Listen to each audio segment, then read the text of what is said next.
Então nós começámos uma nova série no domingo passado. Desculpem só um minuto.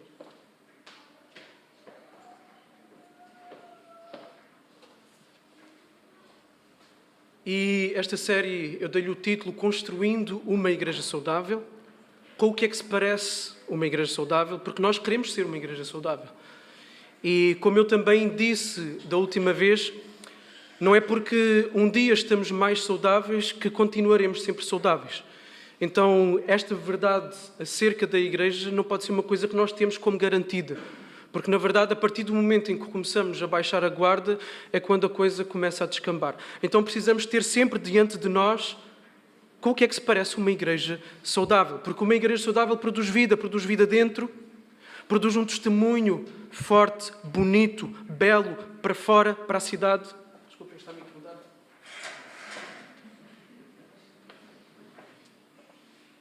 Acho que já parou. E então nós queremos ver como se parece uma igreja saudável à luz da Bíblia. E por isso eu escolhi o livro de Timóteo, primeira carta de Timóteo.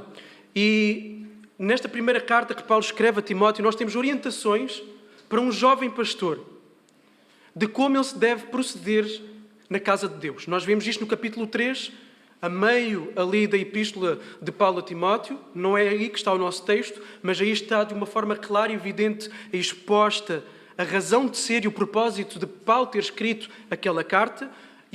E o Paulo escreveu exatamente para que Timóteo e para que os leitores da carta de Timóteo, porque era suposto que a carta de Timóteo fosse lida não só por Timóteo, mas pela comunidade da igreja que Timóteo estava a pastorear, que era Éfeso. Então era suposto que todos lessem, para que todos soubessem como devem estar na casa de Deus em todos os aspectos. Desde o que é ensinado, aos relacionamentos, como deve ser um culto, como deve ser a oração, quem deve ser pastor, quem deve ser diácono, como lidar com a falsa doutrina. Vários aspectos da vida da igreja são tratados aí nessa carta. Então nesta carta nós encontramos aquilo que na teologia chamamos de eclesiologia, ok? Uma eclesiologia. Eclesiologia é o quê? É a doutrina da igreja. E nós temos aqui elementos nesta carta absolutamente fundamentais para termos uma eclesiologia bíblica. Não uma eclesiologia que vai atrás de outras coisas que tentam formatar a forma de ser igreja. Mas uma eclesiologia bíblica, para que a igreja seja saudável e continue a ser aquilo que Paulo diz também nesse propósito, no versículo 16 e 17 do capítulo 3, para que a igreja seja coluna e baluarte da verdade. Ou seja, que a igreja proteja a verdade que ela recebeu, porque a verdade tem passado de geração em geração, ela proteja a verdade e ela então passa o bastão da verdade aos seguintes, para que a igreja possa continuar na terra até que Jesus volte. E Jesus deu essa garantia. É uma promessa. As portas do inferno não prevalecerão contra o avanço da igreja. Agora, o que pode acontecer é que uma determinada igreja local pode deixar de ser uma igreja. Agora, Deus não vai deixar nunca de ter um remanescente, seja onde for na terra. Agora, é muito triste quando chega ao ponto de uma igreja local deixar de ser coluna e baluarte. Isso aconteceu com as igrejas que estão descritas em Apocalipse, às quais Jesus escreveu aquelas cartas. Hoje não mais existem. Um dia deixaram de existir. Então essa verdade que deve ser passada de geração a geração é uma verdade que é poderosa, é uma verdade que é transformadora, é uma verdade que é capaz de reconciliar pecadores com Deus, depois conformá-los cada vez mais de uma forma crescente à imagem de Jesus. E o que acontece em que Éfeso, esta verdade estava a ser ameaçada? Estava em risco. Por pessoas que andavam a ensinar um evangelho diferente, uma doutrina diferente. E nós vimos a palavra heterodoxia. Hetero de outro, doxia de crença, outra crença. Andavam a ensinar outras crenças, diferentes daquelas ensinadas por Paulo e pelos apóstolos. E por isso Paulo disse: Timóteo, fica aí, por favor, fica em Éfeso, continua em Éfeso. Para quê? Ele vai dizer, Paulo não é nada politicamente correto, ok? Paulo nos dias de hoje seria cancelado continuamente nas redes sociais. Já nem teria redes sociais, ok? Então, Paulo diz, repreende severamente esses homens. Esses falsos mestres. E esses falsos mestres, nós vimos, tinham surgido dentro do próprio seio da comunidade. Porque eles estavam a ter um espaço que era apenas reservado quem podia ter autoridade para ensinar, que eram os presbíteros. Então, possivelmente eram presbíteros a quem Paulo, antes, lá em Atos, tinha chamado, anos antes, tinha chamado e tinha dito: olha, eu vos passei todo o conselho de Deus, mas cuidado, vão surgir lobos vorazes no vosso meio. Paulo é profeta. Aconteceu. Então, do meio da igreja surgem estes falsos mestres que andavam a dar ênfase ao quê? Àquilo que nós vimos também noutras cartas acontecer. A dar ênfase em doutrinas judaizantes. Fábulas, genealogias, mitos, que provavelmente vinham de escritos apócrifos judaicos. Mas, eles, o penúltimo versículo do último bloco que nós vimos, fala que eles faziam-se passar ou pretendiam ser mestres da lei. E falavam de uma forma tal convincente, mas não entendiam nada. É isto que Paulo diz. E aquilo que eles ensinavam, muito possivelmente, era que para a pessoa ter a sua posição completa de salvação diante de Deus, tinha que completar isso com outras práticas judaicas. Tanto que nós vemos Paulo combater isso em Gálatas, por exemplo, a questão da circuncisão, a questão das dietas alimentares, ok? A acrescentar ao Evangelho coisas que não são do Evangelho. Isso é outra doutrina. O apóstolo Paulo então afirma que o problema não está na lei. Eles apresentavam-se como mestres da lei. O problema não está na lei. O problema, Paulo vai dizer, está na má utilização da lei. Está no uso ilegítimo que se faz da lei. E Paulo vai dizer, a lei é boa, se for utilizada como deve de ser. Como eu disse da outra vez, um objeto cortante pode salvar a vida de alguém numa cirurgia ou pode matar a vida de alguém. Da mesma forma, a utilização da lei pode salvar alguém ou mandar alguém para o inferno. Tudo depende da forma como se usa a lei. A lei é boa como? Paulo vai dizer, dos versículos 8 a 10. Ele vai expor a lista. Uma lista de pecados que corresponde, em extremo, à violação das 2 tábuas dos 10 mandamentos. Nós vimos isso da outra vez. E o que é que a lei faz? A lei, ao dizer temos que ser isto e não podemos ser aquilo, coloca em evidente aquilo que nós não somos e que devíamos de ser. A lei mostra o nosso pecado. Então a lei tem que ser usada para isto, para evidenciar o nosso pecado. Para quê? Para que então o homem possa reconhecer a sua insuficiência, a sua falência, a sua pecaminosidade, a sua fragilidade e possa correr para o único lugar para onde pode ir. Para aquele que cumpriu exatamente a lei, Jesus Cristo. Jesus cumpriu a lei de forma perfeita para que todos aqueles que nele creem possam ver atribuídos a eles o cumprimento dessa mesma lei e assim serem aceitos por Deus. Então a lei serve para isto.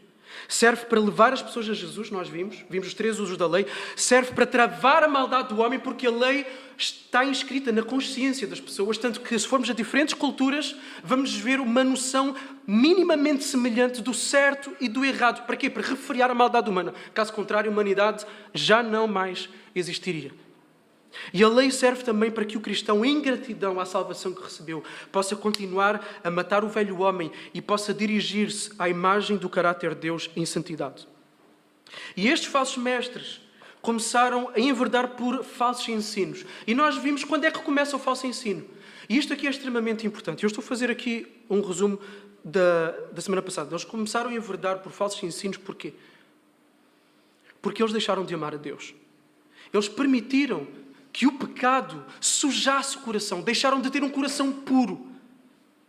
Eles permitiram que a sua consciência fosse endurecida. E então, com uma vida de pecado e uma consciência endurecida, para continuarem na igreja, para continuarem como mestres, tiveram que fazer o quê? Ser hipócritas. Fingir uma fé que não tinham. E quando isso acontece, quando se finge uma fé que não tem e quer-se continuar a ensinar, quer-se continuar a mostrar-se aquilo que não se é, a pessoa tem que abrir mão das verdades que a confrontam. Por isso a pessoa vai começar a ensinar coisas que não são as verdades que a confrontam. Para ficar confortável na sua consciência. E é por isso que a partir de uma ausência de amor a Deus, o falso ensino, a ortodoxia morre e surge a heterodoxia. Para quê? Para que a pessoa possa ficar confortável naquele lugar de ensino. Quando há um bom uso da lei, quando há um bom uso da teologia, e nós vimos muitas vezes aquele clichê, a teologia faz, apaga o nosso fervor, tira o nosso amor a Deus. Não, quando há um bom uso da lei, da teologia, da doutrina correta, o que é que vai haver obrigatoriamente? Vai haver um confronto com o pecado. Um confronto com o pecado. Vai haver apresentação da beleza da obra redentora que há em Jesus. E isso vai fazer com que o pecador arrependido possa ter o seu coração lavado, a sua consciência purificada e livre da culpa e a sua fé vivificada. E assim ela vive uma fé que não é hipócrita. A partir de uma teologia correta, ela é transformada e por ser transformada, ela vai amar a Deus e vai querer falar de Deus a partir da sua revelação para que outros possam experimentar essa transformação também. E nós vemos que quem faz este percurso termina inevitavelmente no caminho do amor a Deus e à revelação de Deus. Ama a Deus e ama a revelação de Deus. E esta foi a experiência do apóstolo Paulo. Foi a experiência de Paulo. É isso que ele nos vai contar no texto de hoje, ok? Como ele foi colocado na via do amor a Deus e na via do amor à sua palavra, ao ponto dele agora ser um enviado, um apóstolo de Deus. Ao contrário daqueles falsos mestres. E Paulo aqui está a fazer um contraste. Ele está a dizer, estes não têm um coração puro, não têm uma consciência lavada, não têm uma fé sem hipocrisia. E Paulo mostra o poder do Evangelho, o poder da lei, o poder da teologia na sua própria vida, ao ter levado à sua conversão. Da última vez vimos então que uma igreja saudável tem uma ortodoxia profunda que gera um profundo amor. Obrigatoriamente. Onde a ortodoxia é bem usada, vai haver um profundo amor. Hoje vamos falar da experiência da conversão de Paulo. Vamos falar como igrejas saudáveis, igrejas que se afirmam saudáveis, têm que ter um entendimento bíblico daquilo que é uma conversão de facto, genuína. E isto pode não ser tão óbvio como nós às vezes assumimos. Onde não há um entendimento ortodoxo correto de conversão, o que é que acontece? Uma das coisas que acontece é que se vai passar a chamar cristão a quem não é cristão. E isto é grave. E tem consequências. Tem várias implicações. Pode até ser pessoas que um dia assumiram um compromisso sincero diante de alguém, diante de uma igreja, diante da ideia que têm de Deus, mas nunca experimentaram uma transformação profunda, radical, uma metanoia, uma mudança de mente. E quanto mais pessoas houver assim na igreja, pessoas que não experimentaram esta transformação, o que é que acontece? Menos hipóteses de conversão verdadeira vai haver até para essas pessoas, porque elas acham que são quando não são, por isso aquilo que vão ouvir não vão tomar para si. Mas fogo de artifício. É a comemoração da Reforma Protestante. Foi a igreja que pagou o lançamento de fogo de artifício. Então, quanto mais pessoas houver assim no meio de uma igreja, aquilo que acontece também é que o testemunho para fora é comprometido. Porque pessoas que não são convertidas são pessoas que não são transformadas. E pessoas que não são transformadas não vão viver à luz do caráter de Cristo. E ao não viverem à luz do caráter de Cristo, vão confundir os seus amigos, os seus colegas, os seus familiares, ao se afirmarem cristãos e ao não mostrarem Cristo na sua vida. E vão dizer, são daquela igreja. Mas não haverá vida do Espírito nessas pessoas. Não há vida do Espírito. Há religiosidade, há morte espiritual. Não vai haver poder na missão, não vai haver missão. Vai haver conflitos internos constantes. Vai ser uma igreja cheia de conflitos internos. Porquê? Porque são pessoas não convertidas a acharem que são pessoas convertidas, a quererem ser uma coisa que não são, que é a igreja. E quando se quer ser igreja sem ser igreja, vai dar para o torto. E então há constantes conflitos internos. Não quer dizer que não há problemas numa igreja saudável. Há. Não quer dizer que não há conflitos. Há. Mas numa igreja que não é saudável, não há uma visão correta de conversão, multipliquem isso. Assim, muito. Não vai haver abundância de dons para a edificação da igreja. Pode parecer que há dons, mas não há dons que de facto edificam. Há dons que trazem confusão e que dividem. E que não são dons. Poucos líderes vão se levantar no meio dessas igrejas. Ou líderes não convertidos. E esse é o pior drama de todos. Líderes não convertidos, etc. Então, eu quis-vos mostrar aqui na introdução as consequências de haver um entendimento errado acerca do que significa mesmo uma conversão bíblica. E a urgência de nós termos uma compreensão correta. Então, vamos lá à nossa passagem. Pedi a uma alma caridosa que pudesse me arranjar água? Ok. A alma caridosa é a minha esposa.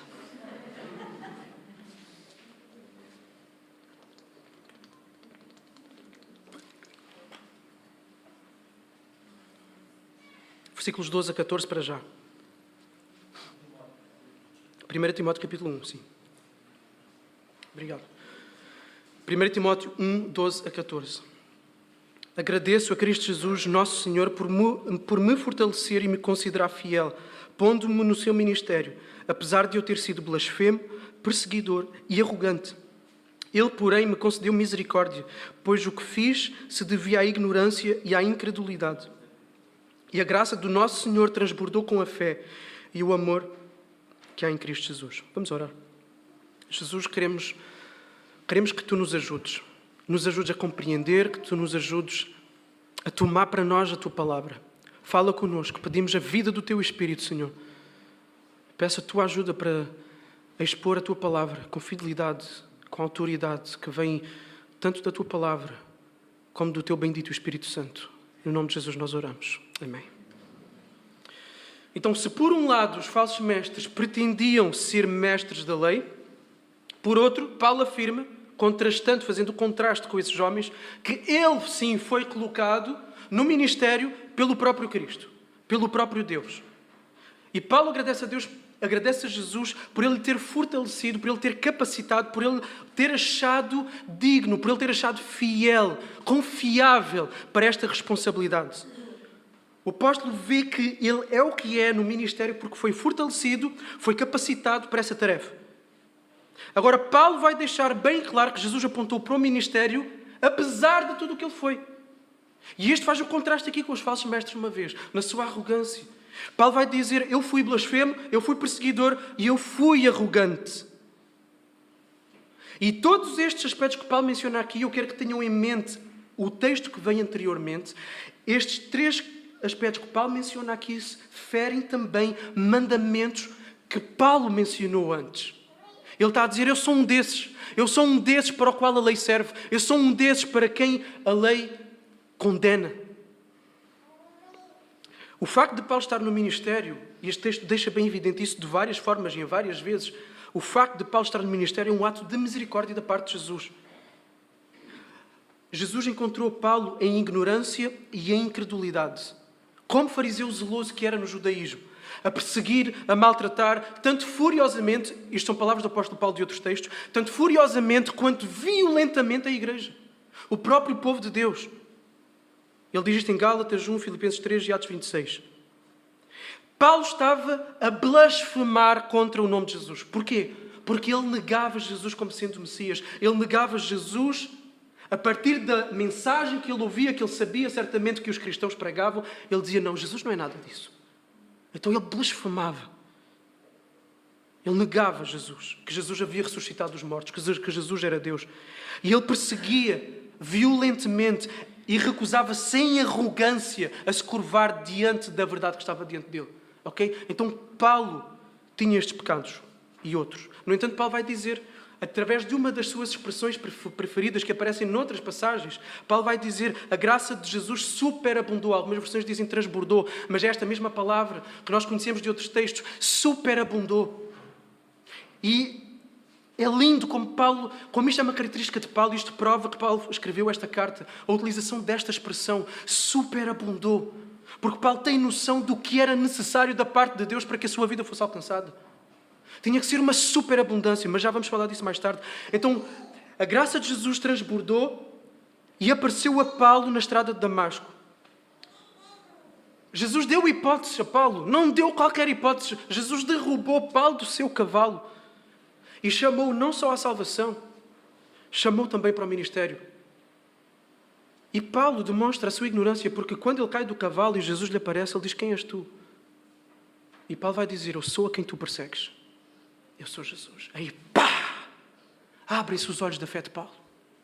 Porque Jesus se mostra como Ele é em sua glória. E quando Jesus se mostra como Ele é em sua glória, acabou. Acabou.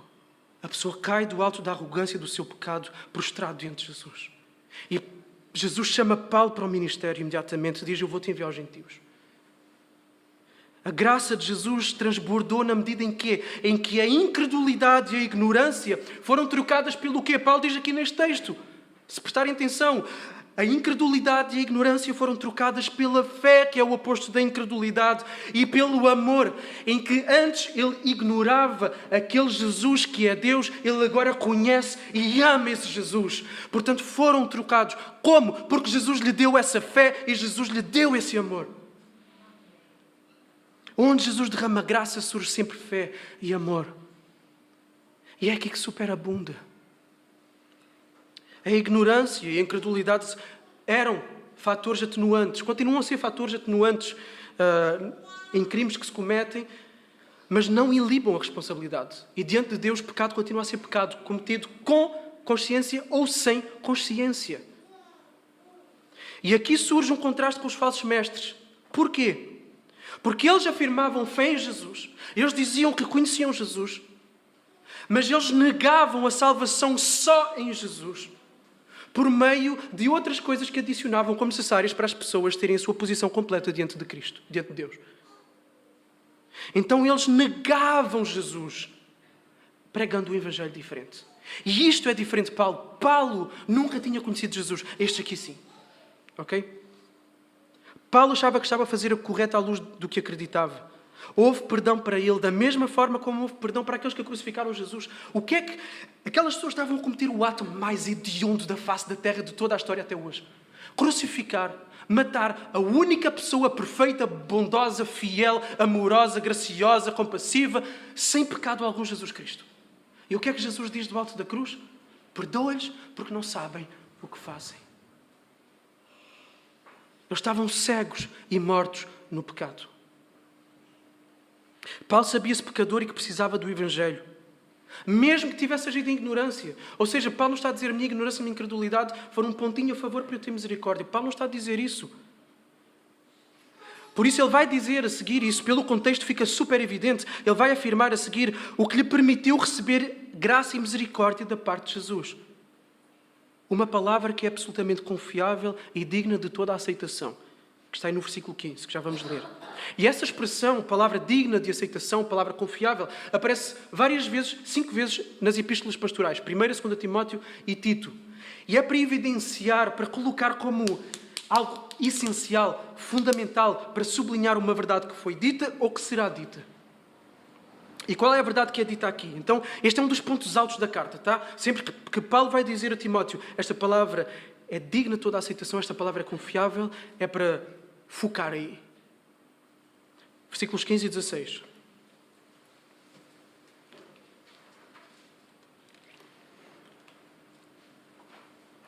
Esta palavra é fiel e digna de toda a aceitação. Cá está. Cristo Jesus veio ao mundo para salvar os pecadores, dos quais eu sou o principal. Mas por isso Ele me concedeu misericórdia, para que em mim o principal, e reparem na repetição da palavra, o principal deles, Cristo Jesus, mostrasse toda a sua paciência, a fim de que eu servisse de exemplo aos que haviam de crer nele para a vida eterna. Então o apóstolo Paulo traz aqui a essência, o sumo da mensagem das mensagens, o sumo da boa notícia, o sumo do Evangelho. O próprio Jesus já tinha feito esta afirmação não é nova. Fez por outras palavras, numa conversa que ele teve com um homem, com um fariseu, chamado Nicodemos, capítulo 3, versículo 16, muitos sabem de cor, porque Deus amou o mundo de tal maneira que deu o seu único Filho, para que todo aquele que nele crê não morra, mas tenha a vida eterna. E esta palavra foi proferida pelo próprio Jesus, pelo próprio Deus, por isso é que ela é confiável, ela é digna de aceitação, e ela não só é confiável e digna de aceitação por quem é dita, mas pelos efeitos que tem. E teve efeitos em prostitutas, teve efeitos em cobradores de impostos, teve efeitos em religiosos, teve efeitos em fariseus e agora teve efeitos no fariseu dos fariseus, o apóstolo Paulo. Por isso ela é digna de confiança e de aceitação. Por isso ela é fiel. Por causa de onde vem e do poder que tem. E Paulo aqui evidencia que a misericórdia veio a ele sem qualquer mérito encontrado nele mesmo. Porquê? Ele vai dizer, eu sou o pior dos pecadores. Eu sou o principal, o maior, o primeiro, o protos. A palavra no original, protos, o primeiro. E é o primeiro no sentido de ser o pior dos pecadores. Porquê? Paulo, ao olhar para os 10 mandamentos, Paulo, ao olhar para a lei de Deus, ele faz um uso legítimo da lei. Ele vê a realidade do seu coração e diz, Não há pior pessoa do que eu. Não há pior pecador do que eu. A forma como ele se via não aparece só aqui neste texto de Timóteo. Em 1 Coríntios 15:9, Paulo diz, não precisam abrir, Paulo afirma-se como o menor dos apóstolos. Eu sou o menor, aquilo que fica atrás. No entanto, foi o que mais escreveu cartas do Novo Testamento. Foi o que mais plantou igrejas. Mas ele via-se como o menor dos apóstolos. Paulo via-se como imerecedor de ser chamado apóstolo.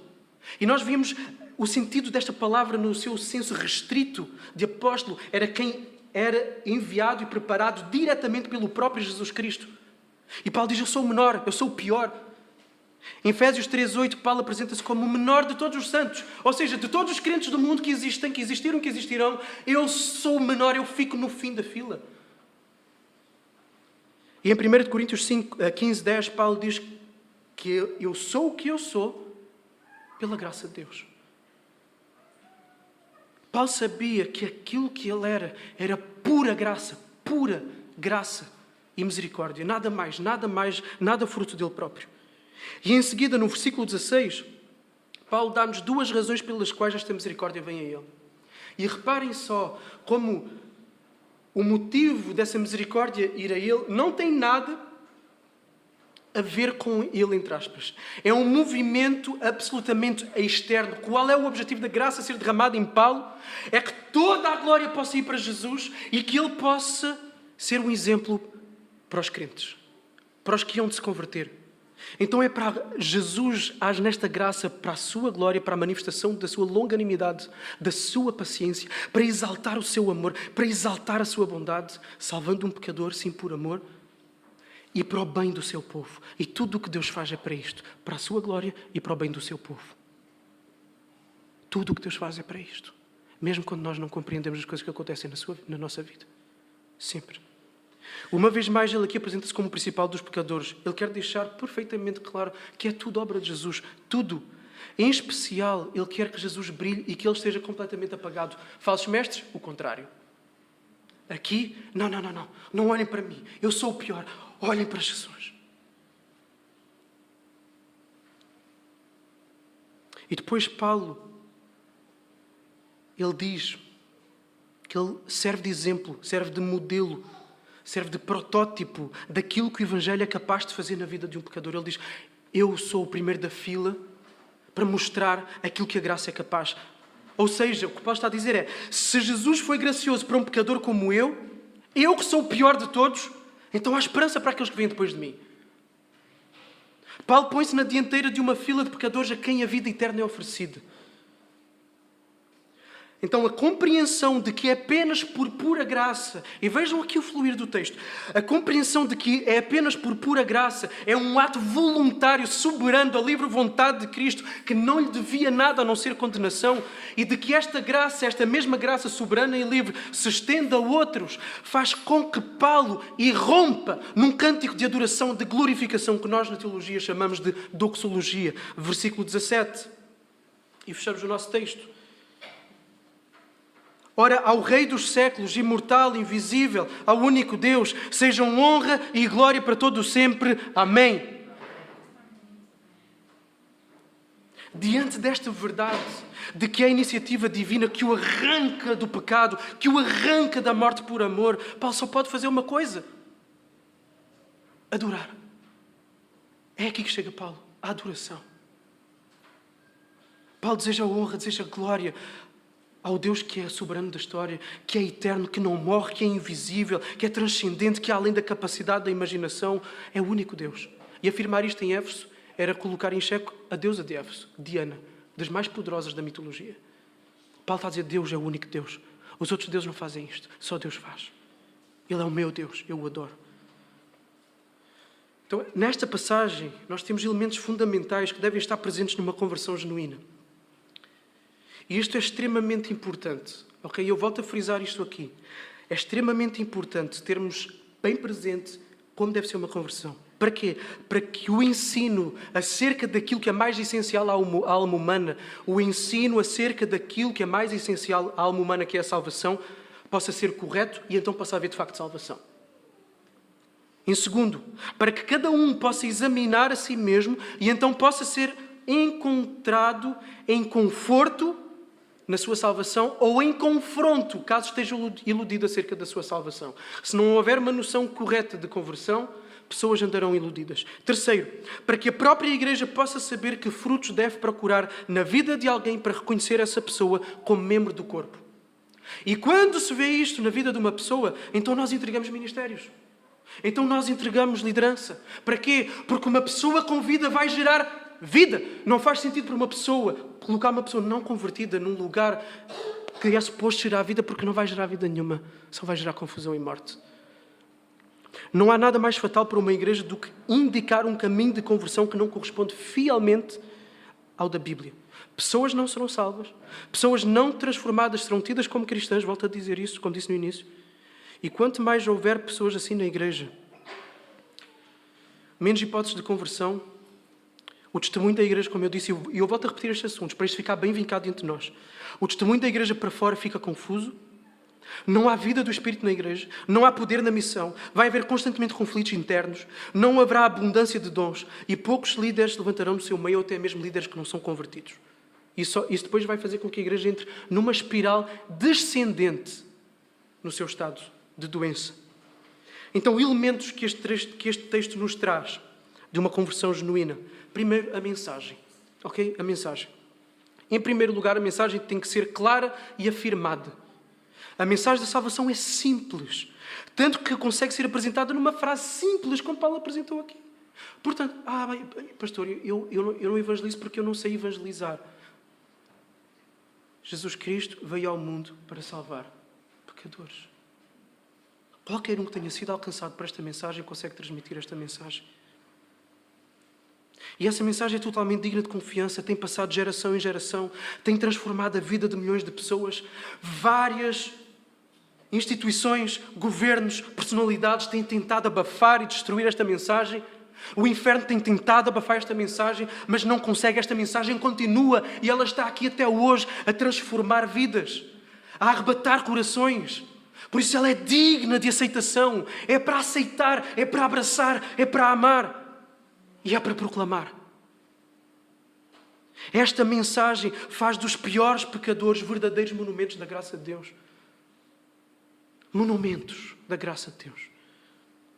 E podemos desdobrar a mensagem. Cristo Jesus veio ao mundo. O que é que isto afirma? Isto afirma que Jesus não é deste mundo. Ele veio ao mundo significa que Ele não é deste mundo. Ele é Deus junto com Deus. Jesus é divino. Mas Ele pisou esta terra em forma humana, ou seja, Ele é herdeiro de Davi, o Messias prometido. Messias, Cristo é a mesma palavra. Cristo é a versão grega, Messias a versão hebraica, ungido a versão portuguesa, que significa escolhido. Ok? Jesus é o escolhido. Ele é humano. E aqui nós temos a dupla natureza de Jesus apresentada de uma forma tão simples. Ele veio ao mundo. Ele é Deus e Ele é homem. Jesus dispõe-se a sujeitar a natureza humana e a estar num contexto sujo de pecado, porque Ele veio da glória e por amor e graça Ele veio para a escuridão e para as trevas, para o sofrimento, veio para o meio da incredulidade, para o meio da rejeição. Ele dispôs-se a experimentar tudo aquilo que Ele vivia diante de Deus na Trindade. Aceitação, amor, perfeição, justiça. Ele veio ver com os seus olhos, experimentar na pele tudo o oposto. Segundo, salvar pecadores. Jesus fez homem para salvar pecadores. Se Jesus veio salvar, isto significa que havia necessidade de salvação. Significa que havia pessoas com necessidade de cura na alma. Significa que havia necessidade de pessoas que estavam perdidas poderem ser encontradas. Pecadores são pessoas perdidas. Porquê? Porque são pessoas separadas de Deus, são pessoas separadas da fonte da vida, que caminham em direção do inferno, que caminham em direção da perdição eterna. E quem está afastado de Deus está afastado da vida. E quem está desligado, como uma ficha é desligada da tomada, quem está desligado da vida não tem vida, tem morte. Há um castigo eterno. Este texto também nos dá espaço para apresentarmos isso. Há um castigo eterno. Porquê? Porque Deus é bom. Mas como é que é isso? Deus é bom e por isso há um castigo eterno? Exatamente porque Deus é bom, não pode consentir e ser cúmplice da maldade. Porque Deus é fiel, não pode fechar os olhos à infidelidade. Porque Deus é justo, não pode se calar diante da injustiça. Ok? E é exatamente por essa natureza boa, perfeita de Jesus, que Ele não se pode negar a condenar pecadores. Então é um ato de justiça perfeita o facto de Deus condenar pecadores. E é por isso que eles precisam de salvação. As pessoas precisam de ser salvas da condenação eterna que é dada por Deus. Jesus então veio para que pecadores possam ser encontrados. Ele mesmo afirmou isso. Lucas 19:10. Porque o Filho do Homem veio buscar e salvar o que se havia perdido. Então ser salvo é ser reconciliado com Deus, é ser religado a Deus. Daí a palavra religião. Ela não é má em si. Religião significa religar a Deus. E isso é possível. Porquê? Porque Jesus satisfez a justiça que nenhum homem consegue satisfazer. Por isso ele tinha que ser humano. Para poder viver em obediência perfeita, amor perfeito a Deus, no lugar de homens que não conseguem por causa da sua natureza pecaminosa. E Jesus sofreu o castigo que homens pecadores merecem sofrer. Por isso ele torna-se o perfeito substituto. Só Jesus pode fazer isso, mais ninguém pode fazer. E por isso a Reforma Protestante, há mais de 500 anos atrás, afirmou solos Christus. Está ali no hall de entrada. Só Cristo. Outra coisa que este texto nos diz, este texto diz-nos que Jesus salva de facto. Não é uma hipótese, não é uma possibilidade, é um facto. Jesus veio salvar pecadores. Então aquilo que Jesus veio fazer, Jesus cumpriu. Pecadores serão salvos porque Jesus veio ao mundo salvar pecadores. O texto não diz também que Jesus veio salvar os pecadores. Se repararem, não está o artigo definido no plural à frente de pecadores. Não está. Está, Jesus veio salvar pecadores. E o que é que isto significa? Isto significa que Jesus veio salvar uma categoria de pessoas e que Jesus não veio salvar cada um dos pecadores. Jesus veio salvar pecadores. Não todos os pecadores. Não é a pregação do universalismo. Ok? Nós não queremos, como algumas igrejas afirmam, que todos no fim de alguma forma serão salvos. A morte de Jesus é eficaz. Nós queremos isso. Nenhuma gota de sangue de Jesus foi derramada em vão. Cada gota de sangue foi para salvar um determinado pecador. Então não é uma hipótese de salvação. Os pecadores por quem Jesus morreu são salvos. E ponto. E tudo isto é pura graça. É uma oferta que depende unicamente da vontade e do amor divinos. É um movimento da Trindade em direção a pecadores mortos em ofensas e pecados. Não há nada a acrescentar. Este texto diz-nos isso. Jesus veio salvar pecadores. Para que nós então pudéssemos completar a nossa salvação, o texto não diz isso. O texto diz, Jesus veio salvar pecadores. É tudo Jesus. Ele é o autor e Ele é o consumador da fé. Ele começa e Ele termina. A obra que Ele começou em vós, Ele irá aperfeiçoar até o dia de Jesus Cristo. Ele veio salvar. Jesus Cristo na cruz disse o quê? Está meio pago. Está meio consumado. Foi isso que Jesus disse? Não. Jesus disse, está consumado. Tudo ficou feito na cruz. Nós somos pecadores que recebem um presente completamente externo a nós. Ele veio. Nós não o chamamos. Nós não o convidamos. Na verdade, nós até o matamos. É graça. Só a graça. Só a graça. Um dos 5 solos da Reforma. Então esta é a mensagem, não é outra. Ok? Não é outra. Esta é a boa notícia. Este é o Evangelho. Agora isto... mas as igrejas não pregam isso. Às vezes há certas nuances que fazem perder o peso daquilo que tem que ter peso. E depois foi aquilo que eu disse da outra vez. Coisas periféricas começam a ganhar um peso que não devem ter e desvirtuam aquilo que de facto deve ser central. A mensagem deve ser clara na proclamação do pecado e da justa condenação que ele atrai. Deve ser clara acerca da pessoa e natureza de Jesus e de como ele é o perfeito substituto no sacrifício. Uma proclamação clara do Evangelho tal como ela é vai levar a pessoa a perceber quem ela é, que é pecadora e que precisa de um Salvador. E então a pessoa apropria-se dessa mensagem. Por isso, e é aqui que as subtilezas começam a entrar, e é aqui que as conversões deixam de acontecer, não basta apontar uma parte da realidade. Ok? Não podemos deixar de falar de pecado. Não podemos deixar de falar da condenação justa que vem da parte de Deus por causa do pecado. Ou seja, não basta falar do amor de Deus, como se fosse só uma questão afetiva, uma coisa que eu posso sentir consoante o ambiente em que eu estou. E eu não sou contra as afeições, sou uma pessoa muito emotiva e eu afirmo com todas as letras Deus criou as emoções para glorificá-lo, elas também precisam de ser redimidas. E são para ser usadas, sim, Senhor. Então, mas o meu ponto não é esse. O ponto é que quando se visa o amor apenas baseado em algo subjetivo e se perde de facto, a essência desse amor. Há uma ilusão acerca do amor. Porque não há uma percepção da grandeza, da beleza, da glória, da majestade, do amor, se não houver uma percepção do cancro terrível, destruidor que é o pecado. Como é que nós vamos dizer que grande amor nos alcançou se não percebermos a podridão que está em nós? Como é que vamos louvar a vida de um médico que soube fazer um diagnóstico e nos dar exatamente aquele tratamento se não percebermos a doença que nós tínhamos? Então, terem a afirmação clara e sem rodeios do pecado e da condenação de uma igreja e deixam de haver conversões genuínas. Simultaneamente, o contrário também pode acontecer. Podemos afirmar o pecado e a realidade justa do inferno sem mostrar-nos a pujante, a poderosa graça de Deus. Até podemos... Jesus salva, calma.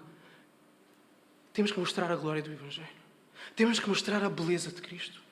Quem Ele é, o que Ele oferece, as bênçãos, as promessas, a esperança, o céu, a eternidade. Temos que pregar deslumbrados acerca deste amor furioso. É um amor furioso que ultrapassa todas as barreiras, rebenta todos os obstáculos, incluindo do nosso coração. Os ferrolhos do nosso coração são rebentados por esta graça. E temos que mostrar a fúria deste amor. Este amor matou a morte. Este amor matou o pecado. Este amor ressuscita pessoas para que elas respondam com fé e arrependimento. Então nós temos que pregar o amor de Jesus, que é mais do que aquela coisinha açucarada que às vezes se apresenta, é muito mais, por isso é que ela precisa de teologia. Se não afirmarmos a grande misericórdia, graça e amor de Deus, o que é que vamos ter na igreja? Vamos ter na igreja um grupo de legalistas, de pessoas que têm medo de Deus, que têm medo do inferno e por isso sujeitam-se a mudarem de comportamento, assumem comportamentos religiosos externos para ganharem o favor de Deus. Por isso uma igreja tradicional pode ser uma igreja não saudável. Não é porque somos tradicionais que somos uma igreja saudável. Porque pode não haver vida do Espírito numa igreja tradicional que acha que prega o Evangelho. Então a mensagem, numa conversão genuína tem que haver uma mensagem clara e afirmada para que ela possa ser claramente entendida, e aqui entramos para o segundo aspecto, para que possa haver uma apropriação por parte da pessoa, uma experiência pessoal com o poder da mensagem. Vejam só, Paulo, depois de resumir o Evangelho afirmando que Jesus veio ao mundo salvar pecadores, o que é que ele diz a seguir? Primeira coisa que ele diz a seguir: eu sou o principal. Eu sou o principal.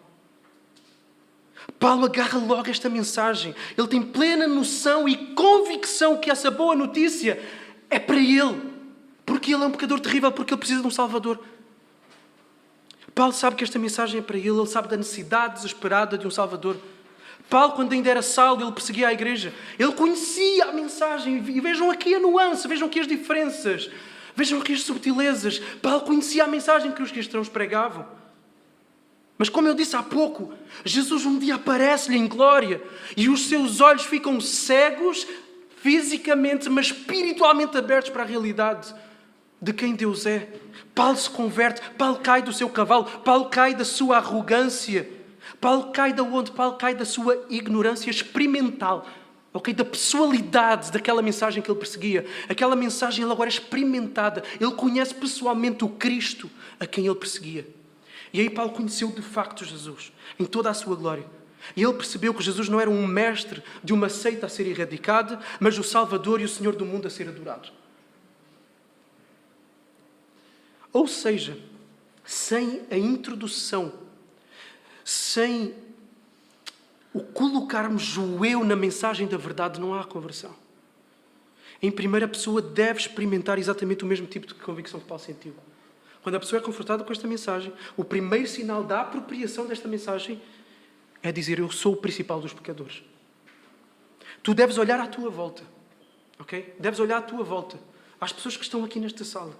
Deves olhar para elas e diante de Jesus, diante deste Jesus que se mostra diante de ti, tu caíres do teu cavalo de justiça própria e te perceberes como o pior pecador de todos. O convertido genuinamente acha que é o pior. Acha que é o pior. Tu deves conseguir afirmar diante de Deus: eu sei que eu mereço a condenação. E se tu me condenares, tu és absolutamente justo no teu falar. Tu deves conseguir ter claro diante de ti pecados teus. Quando há uma conversão, parece que há certos pecados que começam a vir, tal como Paulo era blasfemo, perseguidor, arrogante. Começam a vir, e a pessoa começa a sentir uma convicção profunda, real, experimental do pecado, de que a pessoa é exatamente o oposto daquilo que Deus é. Que Deus é verdade, Deus é bondade, Deus é pureza, Deus é fidelidade, Deus é justiça, Deus é amor. E nós percebemos que nós somos o contrário. E eu digo experimental porquê? Porque isto não pode ser apenas um assentimento intelectual. Porque pode haver pessoas na igreja que sabem afirmar todas as afirmações, sabem articular o Evangelho. Sabem dizer do início ao fim. Mas isso não salva ninguém. Isso é fundamental para a salvação de alguém, mas isso não salva ninguém. Tem que haver algo a ser vivido, tem que haver uma repulsa, tem que haver um nojo, tem que haver uma vergonha desse cancro que permeia tudo aquilo que fazemos, tem que haver um desconforto e um desespero pela nossa sujidade. Temos que nos sentir como leprosos. Temos que dizer, eu sou o principal dos pecadores. No entanto, ao termos a mensagem do Evangelho pregado de forma bíblica, no poder do Espírito, entendendo de forma igualmente clara, nós também podemos afirmar que só há conversão genuína se Cristo, se o perdão de Cristo, se as promessas de Cristo se tornarem doces no meio desse amargo de pecado. Porque onde há remorso, onde há culpa que não vem de Deus, gera-se morte. Mas onde há culpa, onde há arrependimento que vem de Deus, gera-se vida. Então Cristo tem que se tornar doce no meio do amargo do teu pecado. Então a apropriação não deve ser só da realidade que somos pecadores, mas da realidade de que Jesus, e presta atenção aqui, veio salvar pecadores, incluindo a mim e a ti. É olhares para Cristo, é olhares para a cruz e é perceberes que Jesus foi ali esmagado pelo Pai. Foi esmagado ali na cruz. Por ti em particular. Não é Jesus veio salvar pecadores, não. Jesus veio me salvar. Me salvar. E naquele momento, tu vês só tu e Cristo diante da cruz. Todo o mundo para, tudo à volta desaparece. Naquele momento, és tu e Jesus a dizer-te, vem a mim, vem a mim. Jesus a chamar-te, lança-te a esta obra redentora, lança-te à verdade daquilo que eu fiz, daquilo que eu sou e que é totalmente suficiente para a tua salvação. Então, primeiro é chamado a reconheceres o teu pecado e te arrependeres, e depois é chamado então a te apropriares da doçura da salvação que é em Jesus por meio da fé. Arrependimento e fé. É o que temos aqui. E quando isso acontece, Jesus passa a ser tudo para ti. O teu tesouro. O teu amado, como diz em Cantares. O amado da minha alma. E aí nós temos um outro aspecto genuíno de conversão. Quando isto existe, quando se percebe a preciosidade de Cristo, a doçura daquilo que Ele nos trouxe no meio do nosso amargo, nós vamos adorar a Deus. Um coração genuíno é um coração que adora. Um coração com uma conversão genuína é um coração que adora. Antes eras ignorante quanto à pessoa dele, agora conhece-lo por meio do relacionamento de amor e adoração. Antes não acreditavas, agora lanças-te com toda a confiança a Ele. Antes Paulo blasfemava, perseguia e comportava-se com arrogância, agindo na ignorância e incredulidade. E temos aqui um outro aspecto, ainda antes de falarmos mais da adoração, temos um outro aspecto aqui da conversão, que é uma nova identidade. Uma nova identidade. Reparem que Paulo por 2 vezes diz que ele é o principal pecador. E Paulo não diz que era. Paulo diz que eu sou. E isto acontece. E Paulo antes não via assim. A partir do momento em que ele encontra Cristo, ele de facto se vê assim. Porque antes ele achava-se o fariseu dos fariseus. Ele sabe que ele é o pior dos pecadores. E ele continua a colocar isso no presente. E isto acontece porquê? Isto acontece devido a uma transformação milagrosa na sua natureza. Ele podia pecar, mas era ignorante quanto a isso. Ele podia blasfemar, mas era por incredulidade. Agora os olhos dele se abriram. O que aconteceu? Uma vontade nova. Afeições novas. Uma nova natureza. Um coração que não mais é de pedra, mas é de carne. E assim ele passa a ver o pecado como ele é e passa a ver Cristo como Cristo é de facto. passa a ter os olhos da fé. E isto é extremamente importante. Numa conversão genuína há uma nova identidade. Passa a haver um novo homem.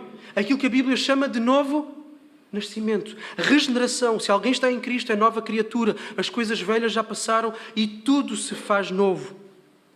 E essa é a definição de conversão. Há uma conversão de afeições, há uma mudança, uma guinada de afeições, uma guinada de comportamentos. Uma transformação profunda no ser, na natureza do que somos. Aquilo que vem de dentro. Isto é milagre. Isto é o maior milagre de todos. O maior milagre de todos não é ressuscitar uma pessoa, não é alguém ser curado de um cancro, isso são grandes milagres. Mas o maior milagre de todos é esta mudança. Uma mudança interna, que não é mera imitação social e religiosa. Entendam isto, as pessoas que aqui estão nesta manhã e amam de facto a Deus, não é uma mera mudança social e religiosa. É algo existencial, é estruturante da alma, é um movimento interno que é impossível de ser segurado.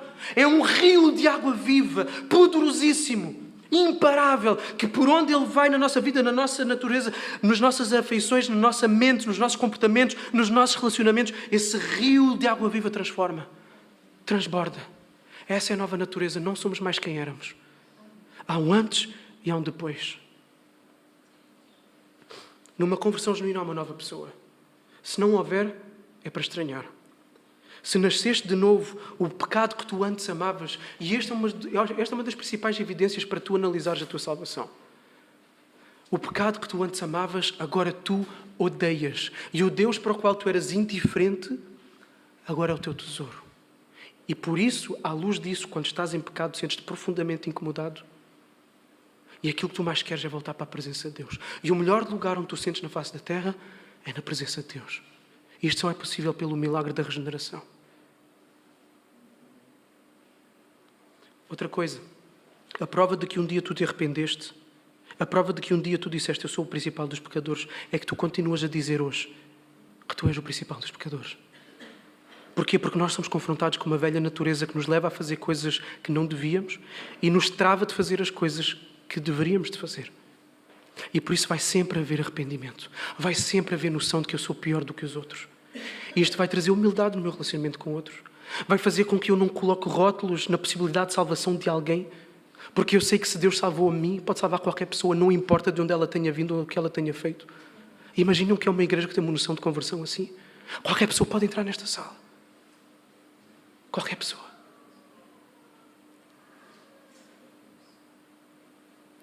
Um cristão genuíno, por causa da sua nova natureza, vive a tensão das divisões de lealdades do coração, em que aparecem as propostas de Satanás, o banquete da tentação de Satanás, e está à sua esquerda à vontade. Deus não lhe parece tanto atrativa. Porquê? Porque há uma facada no ego. Mas o cristão vive essa tensão. Eu não queria estar ali. Quantas vezes o cristão, e quantas vezes eu e tu, certamente já dissemos, eu preferia não ter isto porque eu quero mergulhar neste pecado sem sentir isto. Isso é bom, isso é saudável, isso é sinal de salvação, isso é sinal de uma nova natureza que está em ti. Agora, se tu não sentes esta tensão, se tu não te arrependes, se tu não respondes ao Espírito Santo e à sua palavra, então precisas de reconsiderar a tua conversão. Uma igreja, e vejam as implicações disto, uma igreja cheia de pessoas regeneradas é uma igreja que nunca ficará confortável com o pecado. Nunca ficará confortável com o pecado e sempre lutará por mais santidade. E essa é uma igreja que terá intimidade com Deus, terá poder do Espírito Santo e terá um bom testemunho lá fora. Tudo a começar na conversão. Uma igreja cheia de pessoas verdadeiramente regeneradas é uma igreja, e agora sim, que irromperá em adoração vibrante e fervorosa. Uma característica de uma conversão genuína é uma adoração genuína. Um coração convertido é um coração que adora. Uma igreja onde há convertidos é uma igreja onde é possível chegar lá e ver, aqui há adoração. Aqui há um Deus que é adorado. Aqui há um Deus que é amado. Aqui há um tesouro que estas pessoas amam. Aqui há algo para o qual elas vivem. Aqui há um fator definidor de toda a sua vida, da sua agenda, dos seus relacionamentos. Aqui há um altar. Quem se converte de facto não consegue ficar indiferente diante do seu Salvador. Não consegue. Não consegue ficar indiferente ao Pai que o elegeu, ao Filho que veio ao mundo para morrer e ao Espírito que o convenceu. O verdadeiro convertido terá Deus como Rei. a quem vai procurar pelo resto das suas vidas oferecer adoração e serviço. Serviço pela Igreja de Jesus. E por isso Paulo começa pelo serviço. No versículo ele diz: eu sou grato a Deus porque Ele me considerou confiável, me capacitou, me fortaleceu para o ministério. E culmina com adoração. Ou seja, uma vida que sofre uma genuína conversão, que contempla o Deus que o salvou, só vai querer fazer duas coisas: adorar e servir. Mais nada. Por isso, um convertido genuinamente é uma pessoa que adora a Deus e é uma pessoa que se envolve no serviço à igreja e aos perdidos. Por isso, cristão de cadeira não me convence da sua conversão. Saber de onde se veio, de que matéria se é feito, no que se foi transformado, só pode gerar uma gratidão absolutamente profunda, que leva os joelhos a se dobrarem em adoração. Mais, uma nuance aqui deste texto, e eu vou concluindo que esta é a última. Saber-se que isto foi um movimento da livre vontade de Deus, que decidiu superabundar em graça, a ponto de dar a fé e o amor, como Paulo diz aí no texto. Ele é que deu a fé, Ele deu o amor para se agarrar, sem ter nada em nós próprios para o merecermos. Isto vai fazer com que nós fiquemos absolutamente deslumbrados. E por isso é que o quinto lema, o último lema da Reforma Protestante é só lhe deu a glória, só a Deus a glória. Quem foi genuinamente salvo sabe que foi uma ação totalmente externa a Ele próprio que operou essa salvação. Nós somos chamados, Jesus diz: vinde a mim todos vós que estão cansados e oprimidos e eu vos aliviarei. Jesus disse: venham. Então nós somos chamados a entrar pela porta. Eu sou a porta, Jesus diz. Mas quando nós entramos pela porta, ao olharmos para trás da porta, nós percebemos que uma graça irresistível nos chamou, nos atraiu, que nós fomos eleitos num amor que pegou nas nossas mãos e nos conduziu e nos levou. E é por isso que nós, nas nossas reuniões de oração, no nosso momento com Deus, nós oramos: obrigado, Jesus, porque Tu me salvaste e toda a glória seja dada a Ti. Não a nós, Senhor, mas a Ti, ao Teu nome da glória. Porquê? Porque foi Ele, tudo foi Ele. Ele é o autor e o consumador da fé. Ele começa a obra da fé e Ele a termina. Ele deu a fé para que crescêssemos. Efésios capítulo 2. E isto é dom de Deus, não vem de vós para que ninguém se glorie, referente à fé. Ele nos deu vida, o mesmo texto de Efésios, quando nós estávamos como? Mortos. Então não havia uma semivida. Nós aqui não somos semipelagianos ou pelagianos. Quem entender, entendeu. Nós não somos. Não estávamos meio doentes. Nós estávamos mortos. Completamente mortos. E Ele veio e nos ressuscitou. Ele nos deu vida. Paulo vai falar em Coríntios que Ele nos deu o arrependimento para que nós nos arrependêssemos. Nada veio de nós, tudo veio dele. Estávamos presos. E esta ilustração é bela. Nós estávamos presos na cela torturante, agonizante do pecado. E o que é que Ele faz? Ele chega com as chaves. Tilinta as chaves. E o que é que nós vamos fazer se não for estender a mão para agarrar essas chaves, abrir a porta e sair em liberdade? É uma graça. De tão bela, de tão majestosa que é, face ao lugar sujo em que estamos, que se torna irresistível. E como não dar glória só a Ele? Nenhuma glória pode vir de nós porque Ele fez tudo. Nós apenas estendemos as mãos como mendigos para receber aquilo que Ele tinha para nos dar. As mãos são a fé. Então será impossível não fazermos como Paulo, que nas suas cartas, fruto da percepção da glória de Deus, e é isto que nós vimos, é isto que eu amo em Paulo. Paulo está a falar de teologia ali, assuntos complexos, complicados, de repente para tudo e explode em adoração. Filipenses 4:20. Ao nosso Deus e Pai seja dada a glória pelos séculos dos séculos. Amém. Em Efésios 3, aquele que é poderoso para fazer bem todas as coisas, além do que pedimos ou pensamos, pelo poder que age em nós, a Ele seja a glória na Igreja em Cristo Jesus, por todas as gerações, para todo o sempre. Amém. E em Romanos, a profundidade da riqueza, da sabedoria e do conhecimento de Deus. Quão insondáveis são os seus juízos e quão inescrutáveis os seus caminhos. Pois quem conheceu a mente do Senhor, quem se tornou seu conselheiro, quem primeiro lhe deu alguma coisa para que lhe seja recompensado, porque todas as coisas são dele, são por ele e são para ele. A ele seja a glória eternamente. Amém. Não é possível. Não é possível vermos esta glória, este Cristo bendito e não terminar em adoração. Numa adoração que se prostra, numa adoração que se rende, que se emociona e que vê a beleza de Cristo. É impossível. Por isso o coração convertido genuinamente é um coração que vê esta beleza e se prostra diante do Cordeiro. Não tem como. Uma igreja saudável é uma igreja que necessariamente tem que ter um entendimento bíblico da conversão por causa disto. Por causa disto. Então tem que haver uma mensagem clara e afirmada do Evangelho. Tem que haver uma apropriação pessoal. Aquilo é meu, é para mim. Deus me deu a mim. Jesus morreu por mim. Eu sei que Ele morreu. Tem que haver uma nova identidade que nasce daí, porque o Espírito vem e nos regenera. E nessa regeneração, e com consciência de tudo o que veio a nós, prostramos em adoração e queremos que outros experimentem o mesmo. Por isso vamos servir a igreja e vamos levar o Evangelho aos perdidos. Vamos estar envolvidos na missão. Vamos orar.